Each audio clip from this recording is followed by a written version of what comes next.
Bismillahirrahmanirrahim.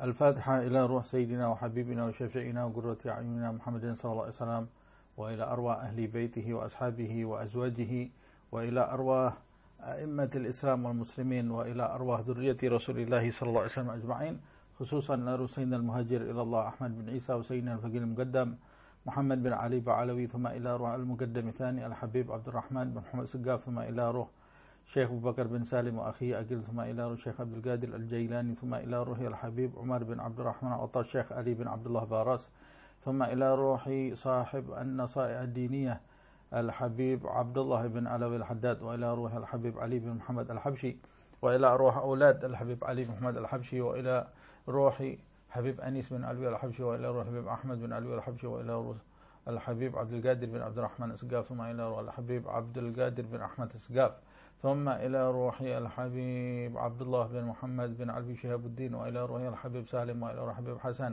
أبناء الحبيب عبد الله بن عمر الشاتري، وإلى روح الحبيب محمد بن سالم بن حفيظ، وإلى روح الحبيب علي بشر بن محمد بن سالم بن حفيظ، إلى روح الحبيب علي بن جعفر الإدرس، وإلى روح سيدنا محمد بن إلى أرواح أجدادنا وجداتنا أعمامنا أعماتنا أخوالنا خالاتنا، وإلى أرواح والدينا ووالديكم أمواتنا أمواتكم أجمعين، أن الله إلى أرواح جميع عباد الله الصالحين، أن الله يتغشاهم بالرحمة والمغفرة، أن الله يكثر من مثوبتهم وضاعف حسناتهم ويحفظنا بجاههم وينفعنا بهم، يعيد علينا من بركاتهم وأسرارهم وأنوارهم وعلومهم ونفحاتهم في الدين والدنيا والآخرة، وأن الله يرزقنا علما نافعا وقلبا خاشعا وعملا متقبلا، وأن الله يحفظنا يحفظ أولادنا يحفظ أصحابنا من جميع الفتن من جميع الأمراض من جميع البلاء والوباء والمصيبة ظاهرها وباطنها كبيرها وصغيرها، وأن الله يفتح علينا فتوح العارفين وفتوح المطلق وفتوح المبين، وأن الله يطول أعمارنا في صحة وعافية ويختم لنا بالحسنى على هذه النية وكل نية صالحة إلى حضرة النبي محمد صلى الله عليه وسلم. سر الفاتحة. بسم الله الرحمن الرحيم. الحمد لله رب العالمين الرحمن الرحيم مالك يوم الدين.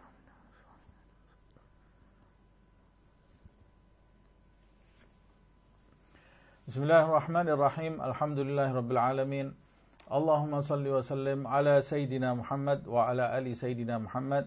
Nawayna ta'allum wa ta'lim wa naf'a wal intifa' wa tadhakkur wa tadhkir wal ifadah wal istifadah wal hath 'ala at-tamassuk fi kitabillah wa sunnati Rasulillah sallallahu alaihi wasallam wa ibtigha'a maradatihi wa thawabihi wa qurbihi. Alhamdulillah, kita lanjutkan kajian kitab An-Nasa'i Ad-Diniyah karya Al-Imam Abdullah ibn Alawi Al-Haddad, masih pada bab zakat berkaitan dengan sedekah dan adab-adabnya, adab-adab bersedekah. Pada pertemuan yang lalu terakhir pembahasan kita mengenai pahala sedekah sir yang dilipat gandakan oleh Allah Subhanahu wa taala, dan di antara manfaat sedekah sir itu disebutkan di dalam hadis, shadaqatus sir tudfi'u ghadabar rabb. Sedekah sir itu memadamkan murka Allah Subhanahu wa taala. Dalam ayat juga disebutkan in tubdu sadaqati fa ni'ma hiya wa in tukhfuha wa tu'tuhal fuqara'a wa huwa khairun lakum wa yukaffir 'ankum min sayyi'atikum wallahu bima ta'maluna khabir. Jika kalian menampakkan sedekah kalian, maka itu merupakan perbuatan yang baik. Tetapi jika kalian menyembunyikan sedekah kalian, maksudnya bersedekah secara sembunyi-sembunyi, dan kalian berikan kepada orang-orang fakir, fahuwa khairun lakum, maka itu akan lebih baik untuk kalian. Wa yukaffir ankum min sayyi'atikum, dan Allah Subhanahu wa taala akan menggugurkan kesalahan-kesalahan kalian. Wallahu bima ta'maluna khabir, dan Allah Subhanahu wa taala terhadap apa yang kalian perbuat Maha tahu Allah Subhanahu wa taala. Semua itu karena sedekah sir di antara keutamaannya lebih dekat kepada keikhlasan, karena sedekah secara terang-terangan itu bisa jadi menimbulkan penyakit riya, dan penyakit riya itu mufsid lil amal, bisa merusak amal seseorang Sedangkan sedekah sir itu lebih dekat kepada keikhlasan, dan keikhlasan itu ruhul amal. Ruh daripada amal adalah keikhlasan. Walaupun seperti yang saya sampaikan di pertemuan yang lalu, dalam beberapa kondisi kadang-kadang sedekah terang-terangan itu bisa lebih utama daripada sedekah sir. Contohnya ketika kita bersedekah secara terang-terangan guna memotivasi orang-orang kaya yang ada di sekeliling kita supaya terpancing mereka mengeluarkan hartanya. Umpamanya ada seorang miskin yang masuk di kampung kita dan memerlukan bantuan kita, tapi ternyata orang-orang kaya yang ada di kampung itu tidak peka, maka kita bersedekah secara terang-terangan agar mereka tahu supaya orang miskin ini nanti mendapat bantuan dari orang-orang kaya yang lain dan bisa menggerakkan hati orang kaya untuk bersedekah. Dalam hal ini sedekah secara terang-terangan, secara kondisional lebih utama daripada sedekah sir. Tapi yang harus diperhatikan adalah antara memotivasi sedekah terang-terangan untuk keinginan memotivasi dengan riya itu sangat tipis sekali, maka kita harus berhati-hati dalam hal ini. Kemudian kita lanjutkan. Wala tatlub mimman tatasaddaq alaihi mukafatan ala sadaqah binaf'in minhu laka au khidmatin au ta'zimin. Jangan kamu sekali-kali mengharapkan atau mencari dari orang yang kau beri sedekah mukafatan, balasan. Jangan pernah kamu bersedekah karena kamu mengharapkan balasan dari orang yang kau beri sedekah tadi. Balasan apa? Yaitu mencari manfaat apapun. Mencari manfaat dari orang yang kau beri sedekah. Umpamanya saya hari ini bersedekah kepada dia, saya punya uang, saya beri sedekah supaya nanti kalau suatu saat saya memerlukan bantuan dia bisa balik menolong saya. Jangan mengharapkan balasan apa-apa. Karena kalau mengharapkan balasan apa-apa, suatu saat kamu perlu, dia tidak memberimu, maka kamu akan marah, dan marahnya itu pertama akan menghilangkan pahala kamu. Plus ketika kamu mengharapkan sesuatu dari orang yang kau beri sedekah tadi, mengharapkan balasan balik dari orang itu, walaupun nantinya orang itu tidak membalas, maka harapan kamu ini bisa mengurangi kualitas sedekah kamu, atau bahkan bisa sampai melenyapkan pahala dari sedekah yang kau keluarkan. Au khidmatin, kau keluarkan sedekah untuk seseorang dengan harapan nanti orang ini akan berkhidmah melayani kamu. Ini bisa menggugurkan pahala sedekah atau paling tidak mengurangi kualitas sedekah kita. Saya beri sesuatu orang ini supaya nanti kalau di rumah saya perlu bantuan dia, bantuan dia membersihkan sesuatu di rumah atau membenarkan sesuatu yang rusak di rumah perlu diperbaiki. Kalau saya panggil supaya dia cepat datang karena saya sering memberi sedekah dia. Nah, ini sedekahnya berarti sudah tidak lillah lagi, sudah tidak fillah lagi, karena ada tujuan duniawi di dalam sedekahnya, mengharapkan balasan khidmah, bahkan au ta'zimin, mengharapkan pengagungan dari orang itu kepada kita, itu bisa menggugurkan pahala sedekah atau mengurangi kualitas daripada sedekah kita.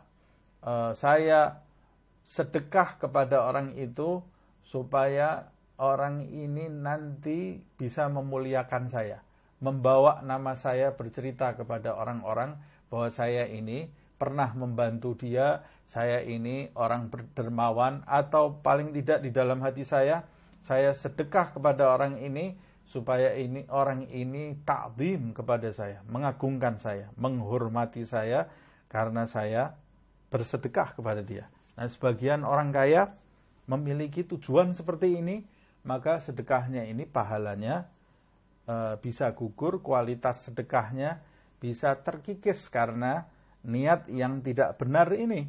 Sebagian orang kaya memiara orang supaya miskin. Jadi dia memberi sedekah orang itu terus, tapi dalam jumlah yang tidak ada artinya. Cuma dia jadikan orang itu sebagai pelayan di dalam hidup dia. Kemana-mana dia disanjung-sanjung oleh orang ini. Yang diharapkan oleh orang kaya itu hanya sanjungan orang itu, pandangan orang itu seperti pandangan binatang piaraan yang menjulurkan lidahnya kepada tuannya. Dia senang dengan pandangan orang-orang itu, menghangatkan diri dia, membuat dia bahagia di dalam hidupnya, padahal dia tidak tahu niat yang seperti itu bisa menggugurkan pahala dari sedekahnya. Orang dalam bersedekah tidak boleh mengharapkan manfaat apa-apa dari orang yang dia beri sedekah. Fa in talabta syai'an min dzalika ala sadaqatika kana huwa hadzuka wa nasibuka minha.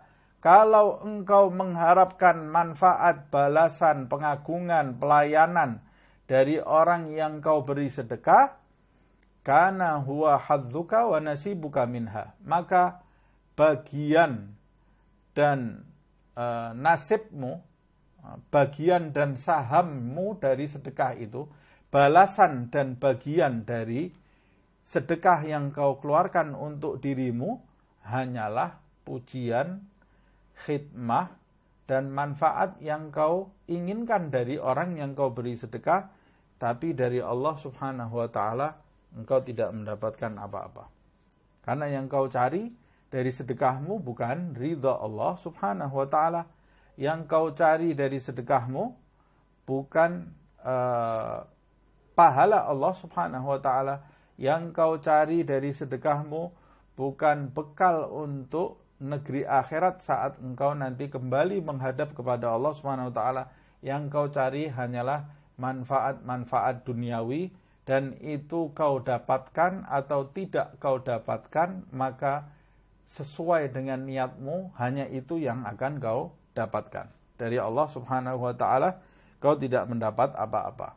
Nah, makanya luruskan niat ketika kita mengeluarkan zakat atau mengeluarkan sedekah atau mengeluarkan infak untuk membantu orang yang lemah, orang yang miskin.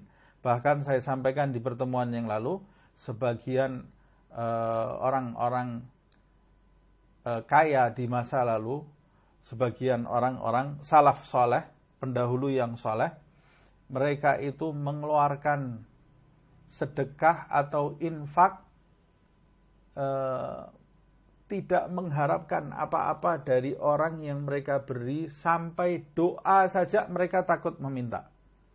Sampai meminta doa saja mereka takut. Mereka sebagian menganggap kalau kamu memberi sedekah kepada seseorang, kemudian setelah kau beri sedekah, engkau meminta doa, maka pahala kamu dari Allah atas sedekah itu hilang. Kamu hanya dapat doa orang tersebut, tapi pahala dari sedekahnya hilang. Sebab ketika kamu bersedekah, kemudian kamu meminta doa dari orang yang kau beri sedekah, maka seakan-akan engkau ini membayar jasa bagi orang yang kau beri sedekah itu. Sedekahnya menjadi jasa bagi orang tersebut, untuk jasanya apa? Mendoakan kamu. Mendoakan kamu. Jadi pahalanya akan lenyap. Ini karena ihtiyat, hati-hatinya mereka menjaga jangan sampai kehilangan manfaat dari sedekah yang mereka keluarkan, karena mereka benar-benar menuju, hatinya ini menuju Allah subhanahu wa ta'ala. Hati mereka ini menuju ke akhirat. Pandangan mereka ini jauh ke depan, kebahagiaan akhirat. Sampai minta doa saja tidak mau. Nah, lain halnya kalau kita memberi sedekah, kemudian orang itu mendoakan tanpa kita minta itu kita tidak mencari doa itu, tapi orang itu mendoakan. Nah, itu tambahan buat kita, tambahan pahala plus tambahan didoakan oleh orang yang kita beri sedekah. Tapi sebagian orang ada yang memberi sesuatu kepada orang miskin, kemudian jangan lupa ya doakan saya. Nah, kata-kata kamu jangan lupa doakan saya, itu berarti menyewa orang itu untuk mendoakan dirimu. Ini anggapan sebagian salaf pendahulu yang berhati-hati sampai meminta doa saja tidak berani karena takut kehilangan pahala dari sedekahnya. Apalagi meminta urusan dunia, meminta khidmah dia, pelayanan dia atau pengagungan dia, jelas-jelasan itu akan menghabiskan pahala dari sedekah yang dia keluarkan. Makanya uangnya tetap keluar, tapi karena salah, hatinya ini salah pada saat niatnya salah pada saat mengeluarkan sedekah itu, yang ini uangnya keluar dalam jumlah yang sama dapat kedudukan di akhirat, yang ini keluar dalam jumlah yang sama tapi tidak mendapat apa-apa di sisi Allah Subhanahu wa taala. Sudah mengeluarkan uang, rugi dia, tidak mendapatkan apa-apa di sisi Allah Subhanahu wa taala, seperti orang yang meletakkan investasi di satu tempat tapi pupus harapannya, hilang harapannya. Dia sudah membayangkan keuntungan investasi di satu tempat, tapi tiba-tiba terjadi sesuatu, kemudian pupus harapannya. Tidak ada investasi itu, gagal. Tanahnya juga bukan tanah yang baik, kemudian gagal, usahanya bangkrut. Nah, orang yang bersedekah tapi mengharapkan pengagungan dari orang yang dia beri sedekah, dia bersedekah di mana-mana, mendapatkan pengagungan dari orang-orang yang dia beri sedekah, mendapatkan pelayanan. Kalau dia panggil orang-orang yang dia beri sedekah itu memang dia niatkan, kalau dia panggil langsung datang. Dia dielu-elukan oleh orang yang dia beri sedekah itu. Dia menyangka nanti di akhirat pahala baginya ini menumpuk karena sudah banyak bersedekah, tapi karena tujuannya yang salah, nanti ketika dia kembali menghadap Allah, mengharapkan pahala itu, kata Allah Subhanahu wa ta'ala, pahalanya sudah kamu dapat di dunia. Mana ya Allah pahalanya di dunia? Itu pujian orang yang kamu inginkan itu, pelayanan orang yang kamu harapkan itu sudah aku beri di dunia, maka jangan minta balasan apa-apa lagi di akhirat ini. Na'udzubillah min dzalik. Jangan sampai kita salah memiliki tujuan pada saat kita bersedekah. Nah, sehingga nanti sia-sia apa yang kita lakukan. Wa qad kana as-salafus salihu yukafi'una al-faqira ala du'aihi lahum 'inda at-tasadduqi 'alaihi bimithli du'aihi makhafata nuqsanith thawab. Nah, ini yang saya sebutkan tadi, subhanallah, disampaikan. Dulu kadang-kadang para salaf pendahulu yang soleh, kalau memberi sedekah kepada seorang fakir, kemudian orang fakir itu mendoakan dia tanpa diminta. Ini kalau tadi yang saya sampaikan diminta untuk mendoakan, ini dia memberi sedekah kepada orang fakir itu tanpa diminta berdoa untuk dirinya. Karena memberi sedekah, bahagia orang fakir itu mendoakan orang yang memberi sedekah itu. Tapi karena dia takut kehilangan pahala dari sedekahnya itu, dia membalas doa untuk orang fakir itu seperti doa yang dipanjatkan oleh orang fakir itu kepada Allah untuk dirinya. Karena dia takut kalau saya tidak berdoa yang sama untuk orang fakir ini, nanti takut pahala saya sedekah ini sudah didapat dari doa orang fakir ini. Saya tidak mau balasannya hanya dari doa orang fakir ini. Saya mau balasannya nanti dari Allah Subhanahu wa ta'ala. Sehingga kalau ada dia memberikan sedekah kepada orang fakir, kemudian didoakan oleh orang fakir itu, mudah-mudahan Allah memberi rezeki kepadamu. Dia nanti membalas, Allah mudah-mudahan juga memberi rezeki kepadamu.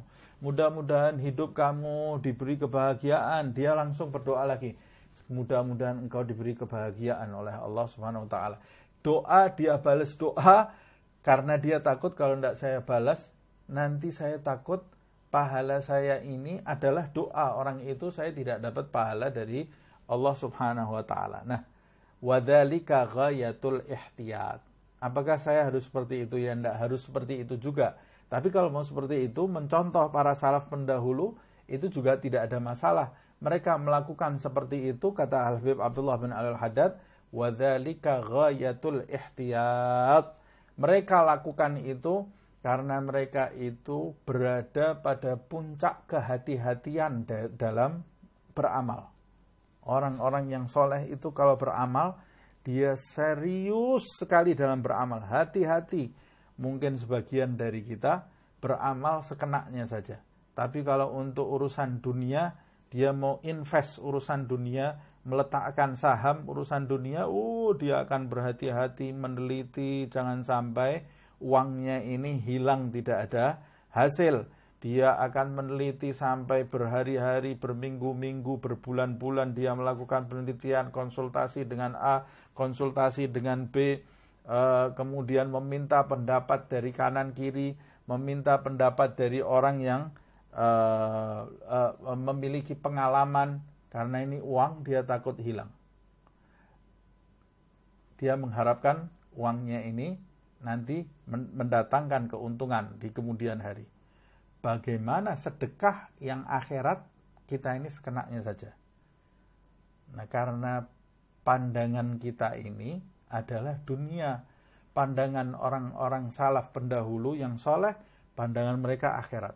Yang mereka tuju akhirat. Makanya mereka untuk urusan akhirat ini sangat berhati-hati, sehingga orang-orang dunia kalau memandang perbuatan orang akhirat, kehati-hatian orang akhirat dalam beramal itu, orang-orang yang jiwanya ke arah dunia akan mengatakan, terlalu berlebih-lebihan, menyulit-nyulitkan diri. Sudahlah didoakan, amini saja, mau apa balas doa. Allah subhanahu wa ta'ala maha tahu. Nah, itu kamu ini tidak punya hati yang sama dengan mereka. Sebaliknya, orang-orang akhirat, kalau memandang tingkah orang dunia ketika mau meletakkan investasi dunia, mereka akan berkata, orang-orang dunia ini terlalu berhati-hati dengan dunianya.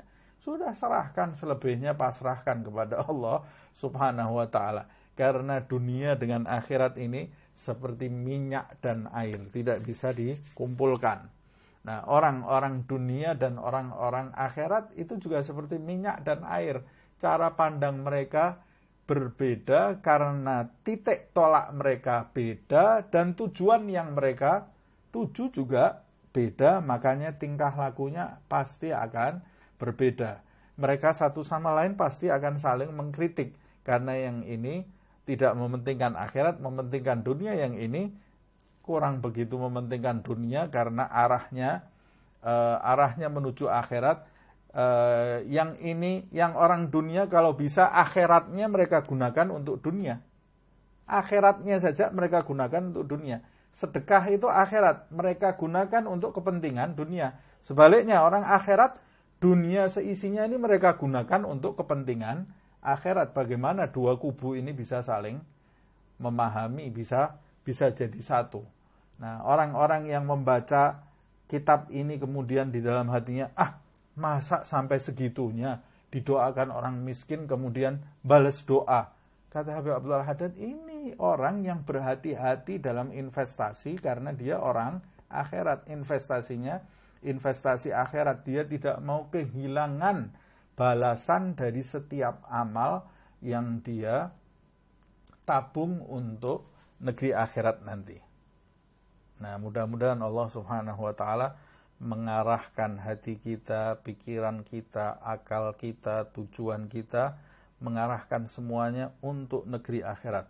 Dan mudah-mudahan Allah subhanahu wa ta'ala menjadikan kita termasuk orang yang paling beruntung nanti ketika berjumpa dengan Allah subhanahu wa ta'ala. Ketika kembali ke negeri akhirat, tidak menjadi orang-orang yang rugi, orang-orang yang bangkrut, yaitu mereka yang nanti ketika kembali ke akhirat membayangkan pahala dari Allah subhanahu wa ta'ala, tapi ternyata mereka tidak mendapatkan apa-apa karena nasib dan bagian mereka itu sudah mereka dapat di dunia. Na'udzubillah min dzalik. Semoga Allah membahagiakan kehidupan kita semua di dunia dan di akhirat. Nah, penting sekali kita memahami tujuan Wa kadzalika la tatlub minal faqiri syukran wala madhan. Dan begitu pula jangan pernah engkau mengharapkan syukran, terima kasih, wala madhan, jangan pula mengharapkan pujian dari orang fakir, dari orang yang kau beli. Sama sekali. Jangan mengharapkan terima kasih, jangan mengharapkan pujian. Jadi, ada orang yang memberi mengharapkan pujian, memberi mengharapkan terima kasih. Ini termasuk ingin mengambil manfaat dari orang yang dia beri. Akibatnya kalau orang yang diberi itu tidak berterima kasih, dia marah.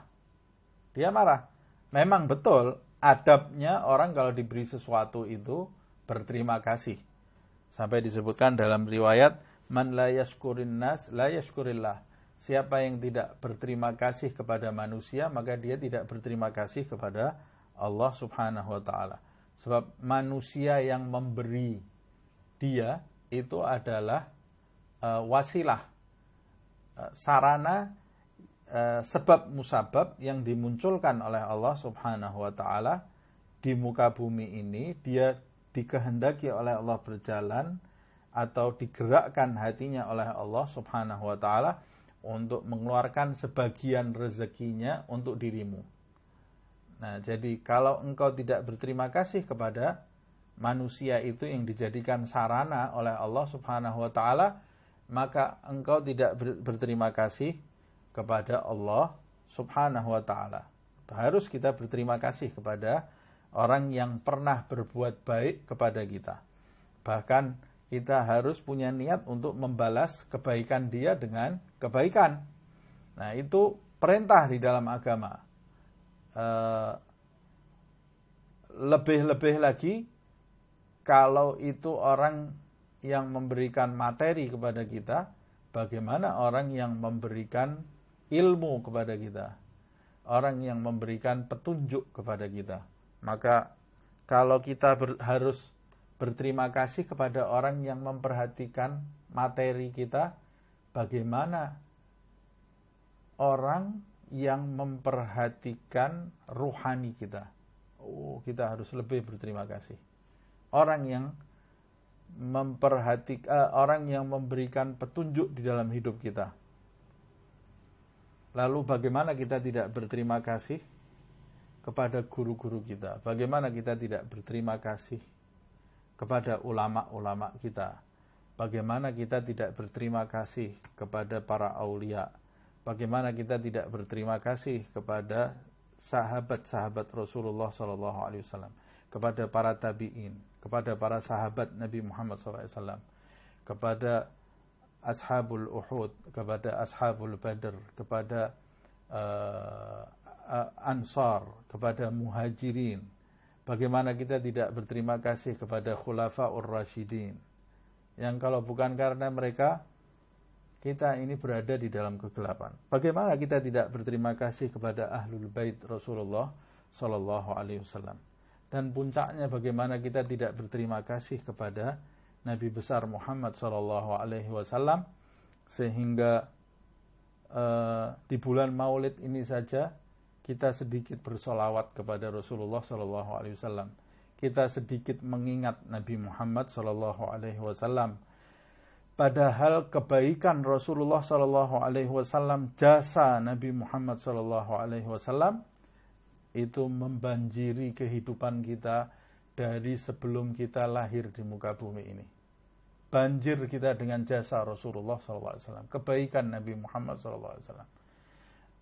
Sampai kapanpun kita tidak bisa membalas Nabi Muhammad Sallallahu Alaihi Wasallam. Jazallah Sayyidina Muhammad anna khairan, jazallah Sayyidina Muhammad anna ma huwa ahluh. Kalau kepada Rasulullah SAW kita tidak bisa membalas jasanya, bagaimana ada orang hidup di dunia tidak pernah bersyukur kepada Allah Subhanahu wa ta'ala. Allah Subhanahu wa ta'ala, zat yang maha mencintai kita, yang maha baik zat yang maha memperhatikan kita, zat yang maha sayang kepada kita, Allah subhanahu wa ta'ala. Wa qalilum min ibadiyas syakur. Kata Allah subhanahu wa ta'ala, sedikit sekali hambaku yang pandai bersyukur. Sedikit. Padahal Allah subhanahu wa ta'ala menamakan dirinya asy-syakur, yang maha berterima kasih, Allah subhanahu wa ta'ala. Nah, kita kalau diberi sesuatu kepada seseorang, kita bersyukur, berterima kasih kita kepada orang itu. Tapi kita tidak boleh menuntut orang berterima kasih kepada kita. Jangan tuntut orang berterima kasih. Jangan harapkan terima kasih orang. Harapkan Allah subhanahu wa ta'ala. Harapkan ridha Allah subhanahu wa ta'ala. Untuk apa terima kasihnya orang? Orang itu berterima kasih, tidak berterima kasih, tidak merubah pahala kita di sisi Allah subhanahu wa ta'ala. Jadi jangan harapkan terima kasih siapapun. Harapkan pandangan Allah subhanahu wa ta'ala. Ini kadang-kadang memang diuji oleh Allah subhanahu wa ta'ala. Ada orang memberi sesuatu kepada orang tadi yang diberi itu cuek, tidak nengok, tidak mengajak bicara, tidak jangankan terima kasih, nengok aja enggak, diambil uangnya kemudian ditinggal pergi. Nah, itu ujian dari Allah Subhanahu wa taala. Mana yang kamu harapkan? Senyum orang itu atau terima kasih orang itu, atau ridhonya Allah Subhanahu wa taala. Kadang-kadang yang lebih parah lagi, ada orang kita beri sesuatu, dia tidak terima kasih tapi marah-marah kepada kita. Lebih parah lagi, kita memberikan sesuatu kepada dia, balasan dia kepada kita ini balasan yang buruk. La haula wala quwwata illa billah. Ujian itu dari Allah subhanahu wa ta'ala. Mana yang kamu harapkan? Ridhonya Allah subhanahu wa ta'ala, atau pujian atau terima kasih dari orang yang kau beri? Padahal kita sendiri punya sifat, kalau kita memberi seseorang, kemudian orang itu marah kepada kita atau membalas keburukan kepada kita, kembalikan itu peringatan buat kita. Bukan orang itu yang salah, tapi itu peringatan Allah subhanahu wa ta'ala untuk saya. Karena Allah ini mau menunjukkan kepada saya bagaimana sikap saya kepada Allah subhanahu wa ta'ala. Saya juga diberi macam-macam oleh Allah subhanahu wa ta'ala. Saya juga tidak pernah berterima kasih. Saya diperhatikan oleh Allah subhanahu wa ta'ala. Balasan saya kepada Allah subhanahu wa ta'ala itu balasan yang buruk. Allah memberi saya nikmat yang banyak, tapi naik ke langit ini setiap hari laporan 1, 2, 3, 4, 5 hari, sebulan, laporannya semua, catatannya buruk semuanya.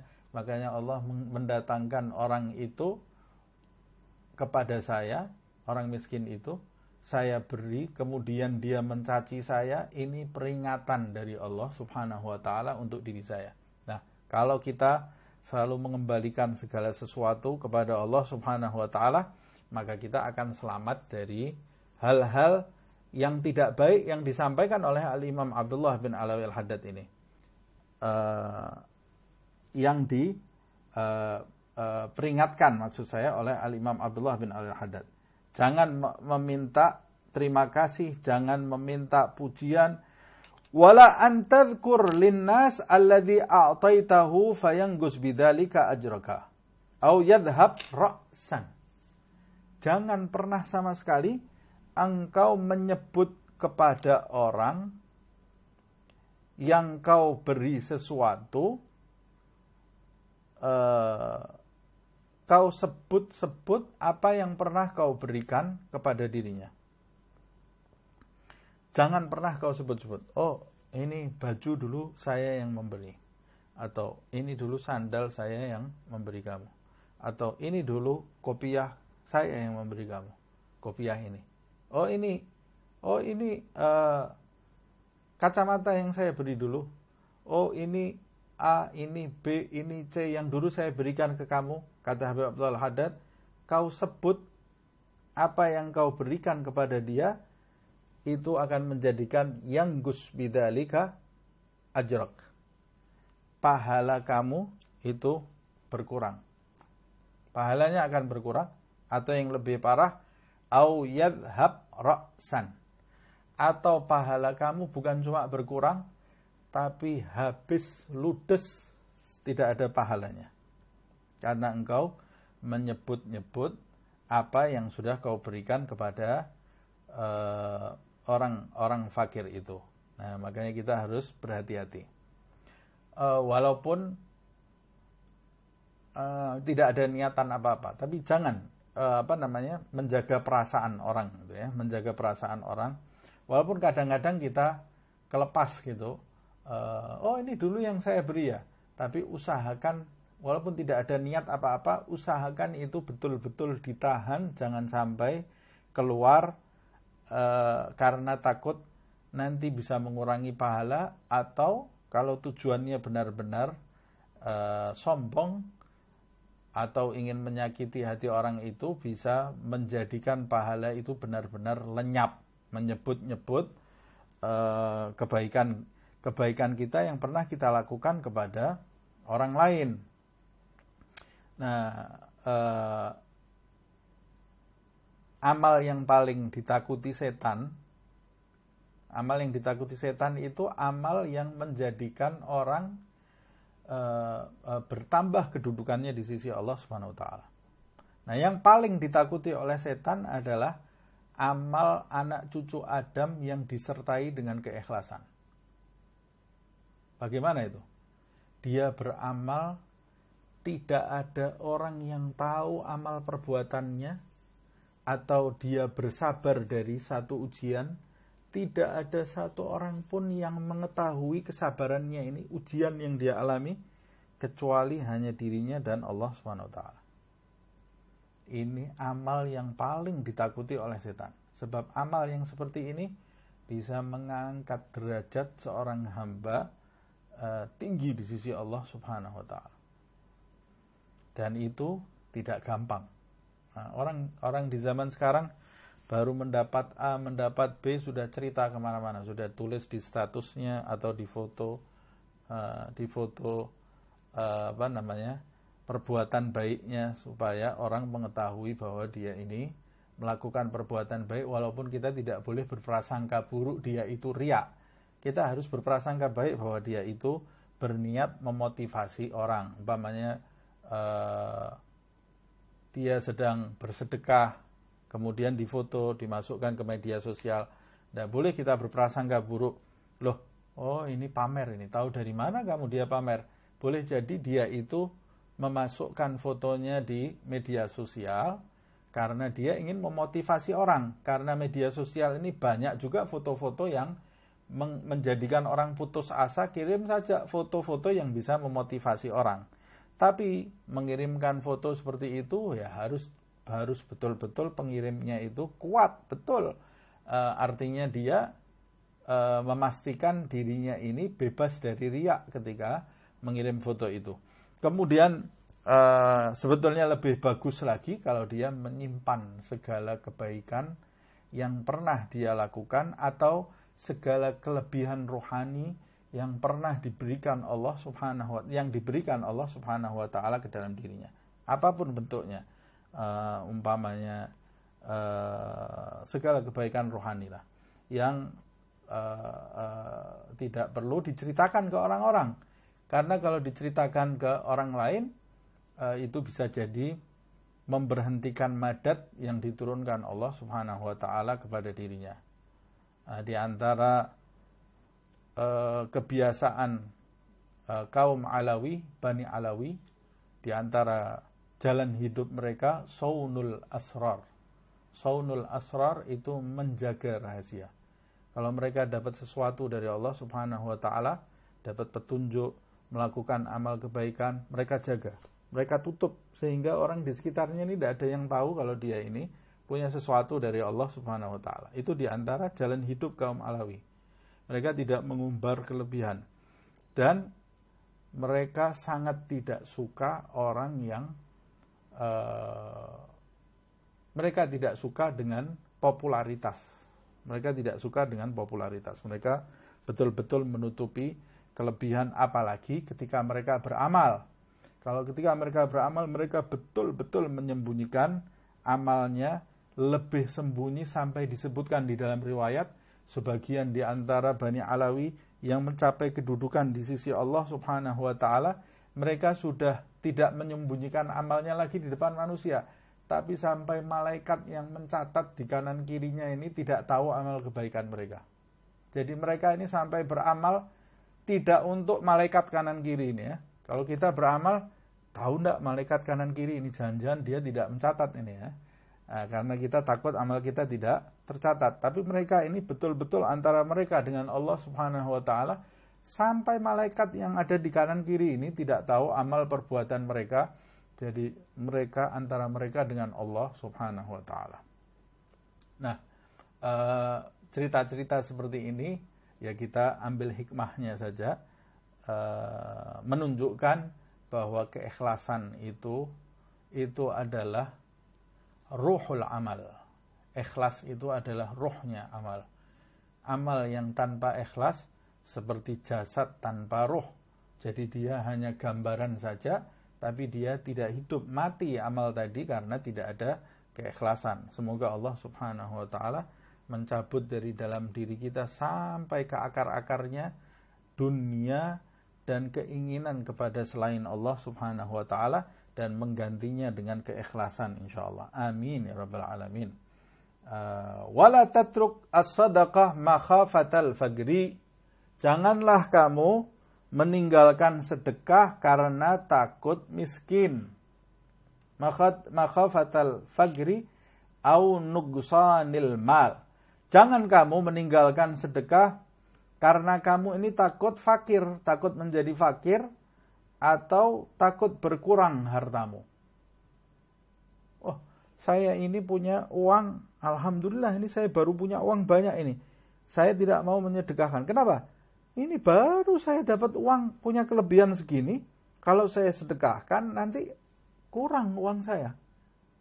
Loh, terus kalau uang kamu kurang bagaimana? Ya saya nanti takut nanti uang saya tidak bisa bertambah lagi, tidak ada pertambahan lagi. Ini untung-untung nih, jarang-jarang saldo saya sampai seperti ini.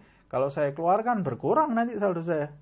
Atau wah ini nanti kalau lama-lama saya sedekahkan kepada A, sedekah kepada B, lama-lama nanti jadi miskin saya. Nah ini orang lupa.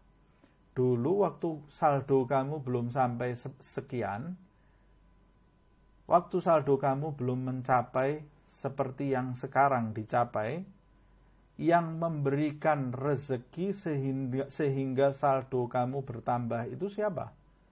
Yang memberikan rezeki adalah Allah Subhanahu wa Ta'ala, bukan atas usaha kamu sama sekali.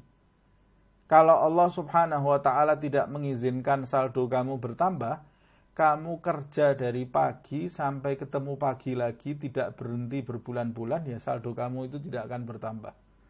Yang mengizinkan saldo kamu itu bertambah adalah Allah Subhanahu wa Ta'ala.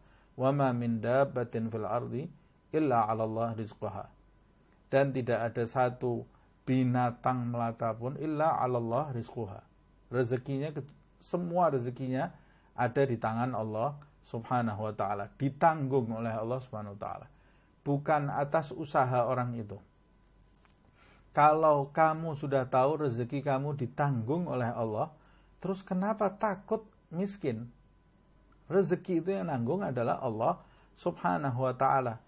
Nah, kalau harta kamu dulu pernah kurang, kemudian ditambah oleh Allah Subhanahu wa Ta'ala, kenapa kamu takut mengeluarkan? Padahal dulu waktu kurang yang menambah harta kamu adalah Allah Subhanahu wa Ta'ala, bukan atas usaha kamu.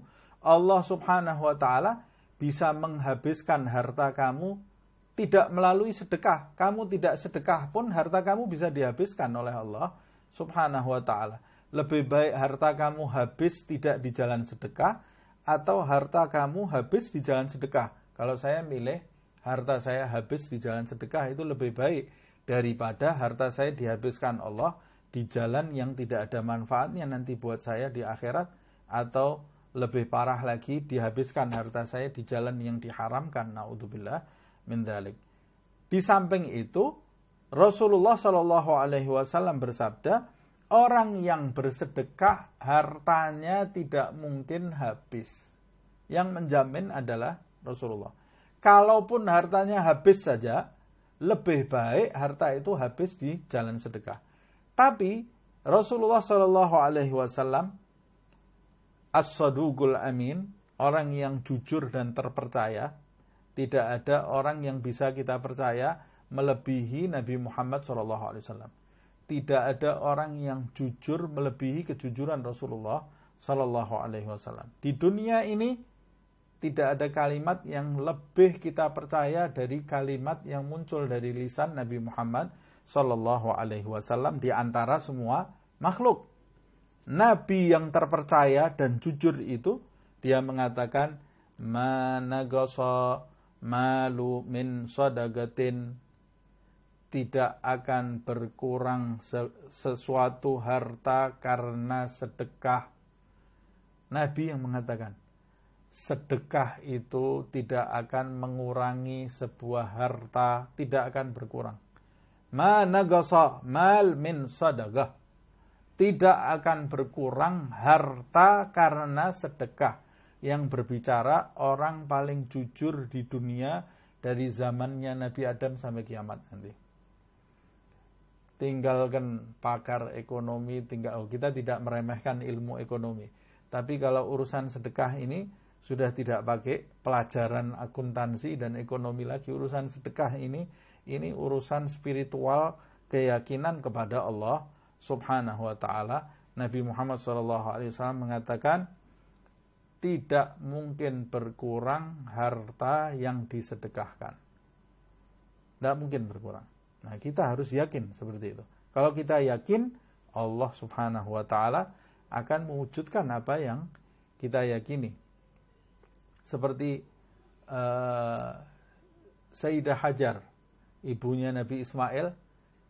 Coba kita bayangkan, ditinggal oleh Nabi Ibrahim di tanah yang tandus. Di Mekah itu dulu belum ada orang sama sekali. Tidak ada air Zam-Zam. Ditinggal di situ dia bersama anaknya.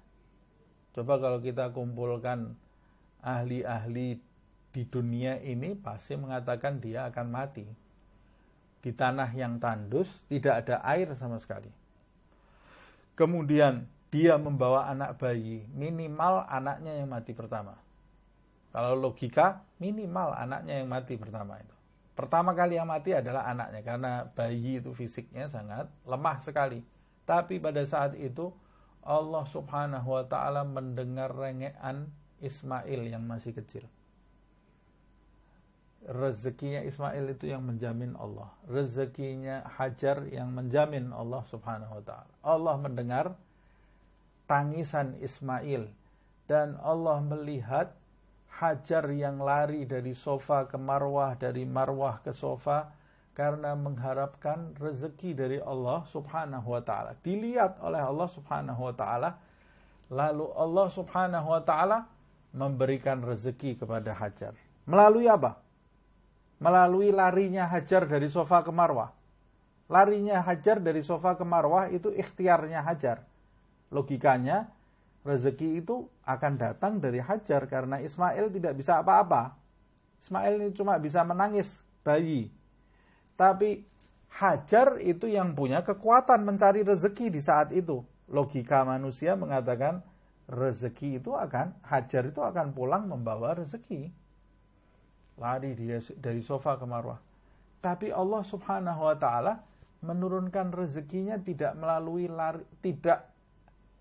sebab musababnya bukan dari larinya Hajar. Walaupun larinya Hajar itu diantara sebab turunnya rezeki. Tapi munculnya rezekinya bukan dari lari itu. Nah, Allah Subhanahu wa taala, "Wa man yattaqillah yaj'al lahu makhrajan wa yarzuqhu min haitsu la yahtasib." Allah akan memberi rezeki dari arah yang tidak dia sangka. Di antara ciri-ciri orang beriman itu rezekinya diberi oleh Allah dari arah yang tidak dia sangka-sangka. Mengapa? Supaya dia tidak bersandar dengan ikhtiarnya, bersandar kepada Allah Subhanahu wa ta'ala. Nah, itu Hajar lari dari sofa ke marwah. Tidak tahunya rezekinya ini muncul dari air Zam-Zam dari bawah kakinya Ismail. Yang memunculkan Allah SWT. Allah mengutus malaikat untuk memunculkan air.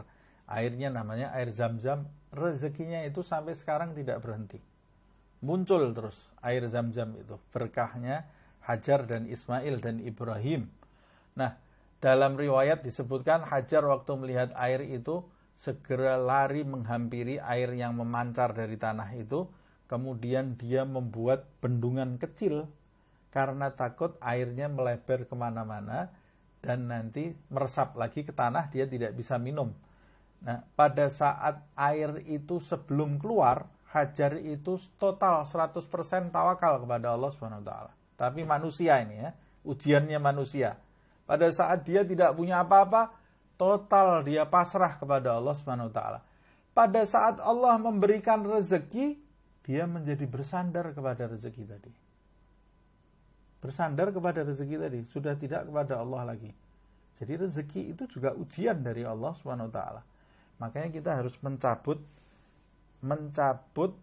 tawakal kita kepada rezeki. Tawakal kita tetap harus kepada pemberi rezeki. Caranya selalu kita memikirkan, ini waktu saya belum dapat rezeki ini datang karena Allah SWT. Kalau ini hilang, ya Allah nanti akan memberi rezeki lagi. Nah, Hajar waktu itu cari air tidak ketemu, dia tawakal kepada Allah, berusaha ikhtiar sambil bertawakal. Tapi ketika airnya muncul, kata Rasulullah SAW di dalam riwayat, rahimallah Hajar, semoga Allah merahmati Hajar. Kalau ketawakalannya kepada Allah itu tetap 100% sebelum air itu muncul, dia biarkan saja air itu, dia tidak membuat bendungan, maka kita akan melihat di tengah-tengah Mekah ini akan melintang sungai Zam-Zam. Bukan sumur Zam-Zam, tapi sungai Zam-Zam. Cuma karena Hajar itu takut, setelah rezekinya keluar, dia takut itu hilang, dia buat bendungan sebesar sumur, maka kalian hanya melihat sumur di Mekah. Nah, artinya pasrahkan segala sesuatu kepada Allah. Pasrah itu bukan sama sekali tidak berikhtiar. Kadang-kadang ada orang mengartikan pasrah itu untuk menutupi rasa malasnya. Tidur, tidak berbuat apa-apa. Kemudian kalau ditanya, kamu kok tidak bekerja, tidak berikhtiar? Saya pasrah kepada Allah, itu bukan pasrah, itu malas. Namanya pasrah itu seperti Hajar. Lari dia dari sofa ke marwah, dari marwah ke sofa, tapi dia tetap pasrah kepada Allah Subhanahu wa ta'ala. Dia berikhtiar. Nah, itu yang disebut dengan pasrah. Rasulullah SAW mengatakan, harta yang disedekahkan tidak akan berkurang. Wat tasadduq, dan sedekah itu huwallazi yajlibul ghina wassa'ah. Bukan cuma tidak berkurang, sedekah itu, kata beliau Al-Habib Abdullah bin Al-Haddad, sedekah itulah yang menarik, menyedot, yajlib itu menyedot atau menarik kekayaan dan kelapangan. Orang kalau mau hidupnya lapang, hidupnya cukup, ya banyak-banyak sedekah. Jangan saya nanti kalau sudah kaya nunggu sedekah. Salah. Kamu sedekah biar hidupnya jadi kaya. Nanti kalau kaya, harta kamu bermanfaat untuk akhirat. Bantu orang di kanan kiri kamu. Nah, sedekah itu yang menjadikan kamu kaya dan hidupmu lapang. Bukan kamu nunggu kaya, baru kemudian sedekah. Tidak kaya-kaya kamu. Tidak akan kaya, karena kamu tetap pelit, menggenggam harta kamu, tidak ada yang kamu keluarkan. Nanti nunggu kaya, kapan kaya kamu? Tidak akan kaya. Keluarkan harta kamu, nanti oleh Allah Subhanahu wa ta'ala, hidup kamu dilapangkan oleh Allah Subhanahu wa ta'ala. Yajlibul ghina wassa'ah. Sedekah itu yang menyedot atau menarik kekayaan dan menarik kelapangan. Walaupun kita bersedekah bukan karena mau cari kekayaan duniawi, kita mau cari kekayaan ukhrawi. Tapi yang dimaksud kaya di sini adalah hidup kita ini akan tenang, sehat, mau makan ada, hidupnya bahagia, lapang, tidak sempit, tidak gundah hati kita, Ada orang hartanya banyak tapi miskin. Banyak. Hartanya melimpah tapi dia miskin. Mau apa-apa tidak bisa. Mau mencicipi hartanya sendiri tidak bisa. Ada orang miskin, nampak miskin, tapi dia mau kemana saja bisa. Mau makan apa saja bisa. Hidupnya senang, tertawa, itu orang kaya yang betul. Dan dia tidak punya keinginan apa-apa di dunia ini, keinginannya hanya akhirat. Itu orang kaya, orang merdeka. Sedangkan orang yang keinginannya duniawi terus, ada barang baru dia mau, ada barang ini dia mau, ada ini, itu orang miskin. Terjajah hidupnya di dunia ini. Nah, ini yang dimaksud, ini kekayaan datang dari Allah Subhanahu wa taala dan kelapangan, hidupnya akan lapang.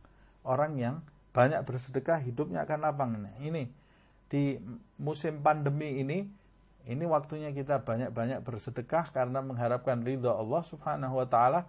Nanti kalau ada kesulitan di dalam hidup kita, Allah Subhanahu wa taala akan mengurai kesulitan-kesulitan tadi, akan diurai oleh Allah Subhanahu wa taala melalui sedekah ini.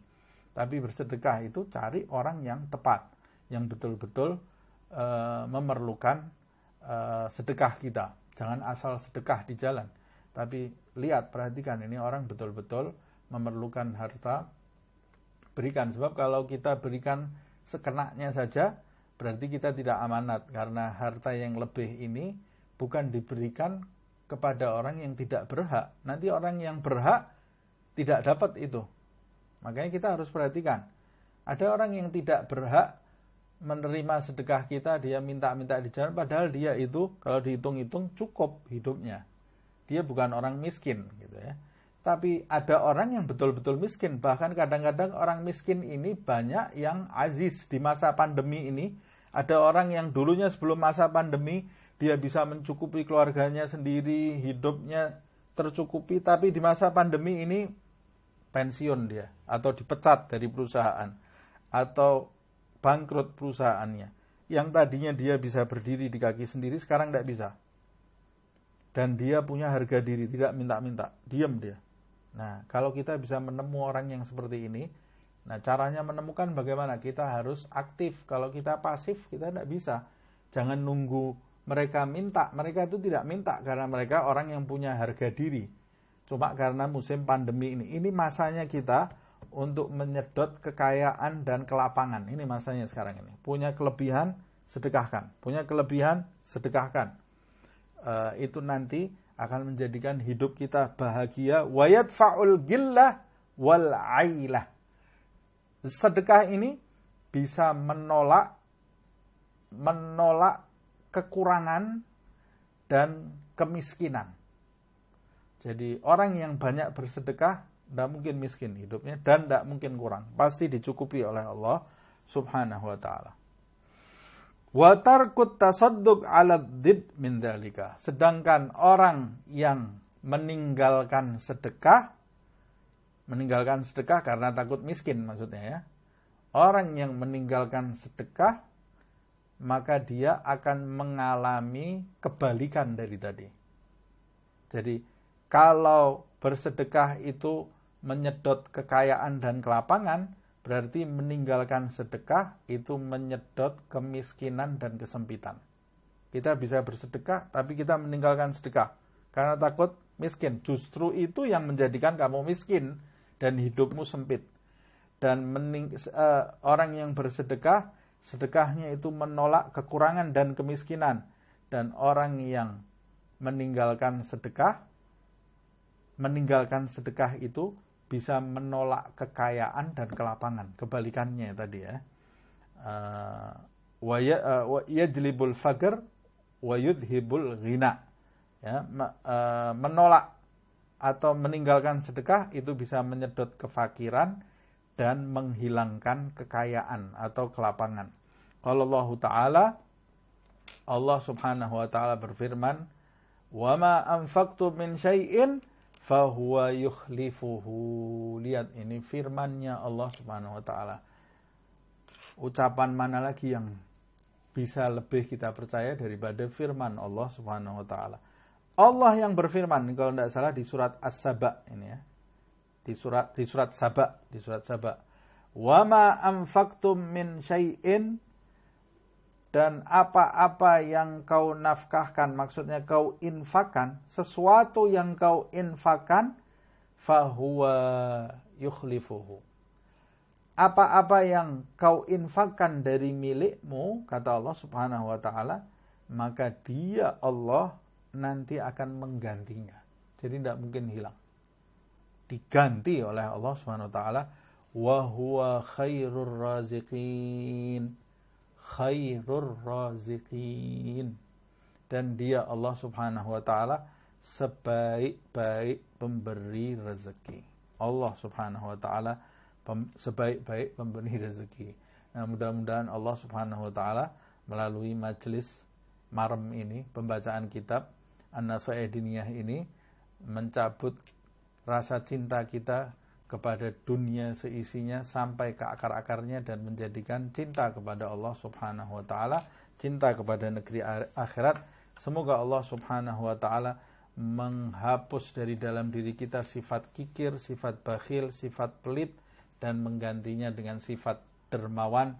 Dijadikan kita termasuk orang yang gemar berinfak, gemar bersedekah, mengharapkan ridha Allah Subhanahu wa ta'ala, dan dijadikan sedekah kita semua diterima oleh Allah Subhanahu wa ta'ala, mendatangkan bagi kita kekayaan, kelapangan dunia dan akhirat, lahir dan batin, dan menolak dari kita kemiskinan dan kesempitan dunia dan akhirat, lahir dan batin.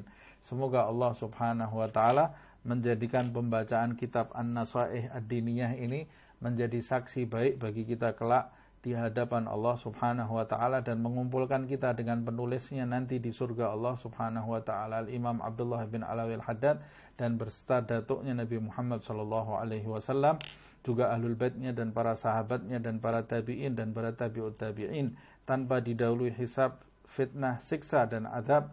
Amin ya rabbal alamin. Ala hadhihi niyyah kulli niyatin salihah wa ila hadratin Nabi Muhammad sallallahu alaihi wasallam. Surah Al-Fatihah. Bismillahirrahmanirrahim. Alhamdulillahirabbil alamin. Arrahmanirrahim. Maliki yaumiddin. Iyyaka na'budu wa iyyaka nasta'in. Ihdinas siratal mustaqim. Siratal ladzina an'amta 'alaihim ghairil maghdubi 'alaihim waladdallin. Amin. يا ربنا اعترفنا بأننا اقترفنا وأننا أسرفنا على لظى أشرفنا فتب علينا توبة تغسل لكل حوبة واستر لنا العورات وآمين الروعات واغفر لوالدينا ربي ومولودينا والأهل والإخوان وسائر الخلان وكل ذي محبة أو جيرة أو صحبة والمسلمين أجمع آمين. ربي اسمع فضلا وجودا منا لا باكتساب منا بالمصطفى الرسول نحظى بكل سول بالمصطفى الرسول نحظى بكل سول بالمصطفى الرسول نحظى بكل سول صلى وسلم ربي عليه عد الحب وآله والصحب عداد طش الصحب والحمد للإله في البدء والتناهي. سبحانك اللهم وبحمدك أشهد أن لا إله إلا أنت أستغفرك وأتوب إليك. سبحان ربك رب العزة عما يصفون. سلام على المرسلين والحمد لله رب العالمين والعفو منكم.